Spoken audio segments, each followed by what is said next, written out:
David, first off, tell us about yourself and why you're running for Congress. Well, I appreciate you having me on and interviewing the other congressional candidates. My name, like you said, is David Serpa. I'm a Marine Corps combat veteran. I'm an author of a couple of books, Common Sense for California, A Guide to the New Revolution, and I'm a father of five. I'm a business owner, and I'm a member of this community, just running to try to make a difference. I think that we should have an anti-war candidate on the ballot. We're in very similar times that we were to the 1960s, when we had two parties that were very similar to one another, nobody really speaking out against the war. And now we need independent voices to start defining what common sense is and truly start taking a stand for the people. It's interesting you mentioned you're an anti-war candidate. You're also a combat veteran. Yes, sir. I carried a machine gun in Afghanistan in the South Helmand River Valley.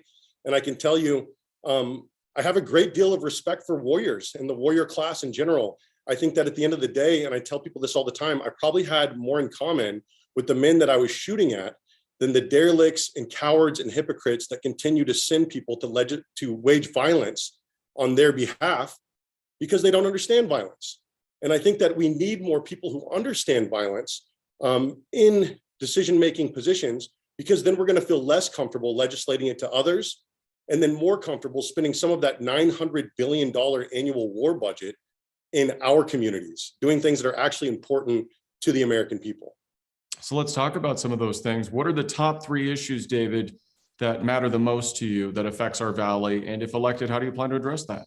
Sure. I think at the top is water. I think that we've had a lot of promises about cleaning out our lakes, the Salton Sea, Lake Elsinore.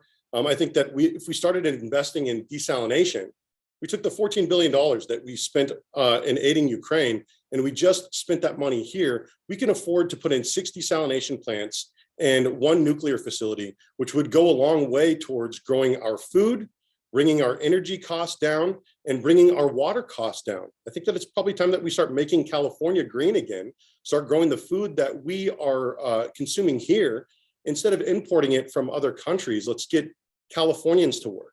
And I think that if we performed an audit on California, a lot of these entities, just like, who was it?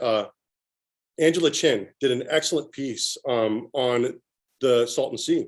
And if we start auditing these government entities, we start figuring out where that bullet train money went, where that lotto money went, where all of these finances that go to end homelessness, where all that money goes, we could really start not only improving our communities, but a good audit, when it's performed properly by a good business person, a dividend follows. If you have a gross domestic product, you can afford to pay a dividend directly to the people. And so one of the things that I'm running on is called the Golden State dividend. I think that California is doing great, but I'm not so sure that Californians are doing great. So if we started auditing government spending, start investing in things that have a payback, like nuclear and like desalination, then we could start paying a dividend directly to people based on the previous quarter's GDP in a state that has the 5th largest GDP in the world. Any other issues that are important to you?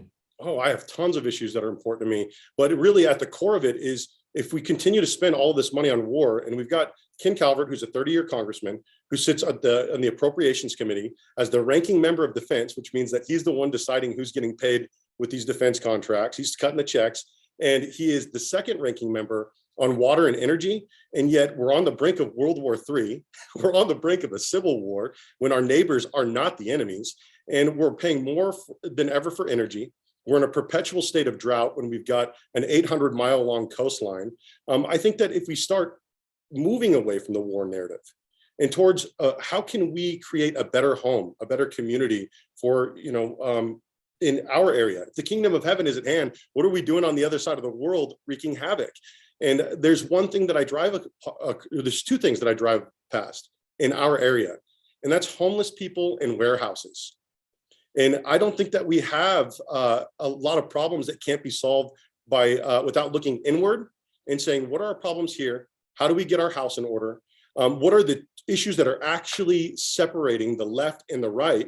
Because I have a feeling that we'll agree on a lot more than we will disagree on. And we could affect substantive change if we stop prioritizing party over people. Now, you mentioned the left and the right. Is it challenging running as an independent in a state that's very blue. And then obviously there are parts of it that are very red. Ken Calvert's a Republican. Sure. I think that, a lot of times on the right, they talk about draining the swamp, but they stop short of holding their own party accountable. You've got Ken Calvert and Mitch McConnell. On the left, they stop short of holding their own party accountable, and Nancy Pelosi, the Speaker of the House. I think that if we started doing things like actually pushing for Medicare for all, like I said, if we can afford to kill people, can we afford to heal people?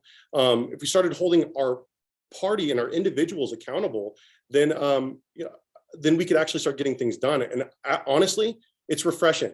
There's a lot of people who are like, hey, I only vote Republican or I only vote Democrat. But then if you start talking to them about the issues, people are ready and totally ready for a candidate that is not a Republican or a Democrat, but is willing to unite both of these people on the left and the right towards something better, towards things that we can all agree on, like I said. Anything else, David, you would like to say before we let you go? Yeah, I think that there's so many things that I would love to say. I'd love for people to check out my book. I'd love for people to check out my website. I'm a multi-issue candidate, so give me feedback.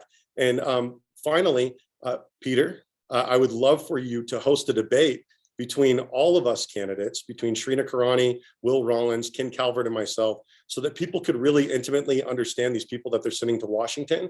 And who better than you, the only person that I know of that has actually reached out to and interviewed all four of the candidates. Well, you're teasing something that may be coming down the pipeline. I would love that. I would be there 100% anytime, anywhere.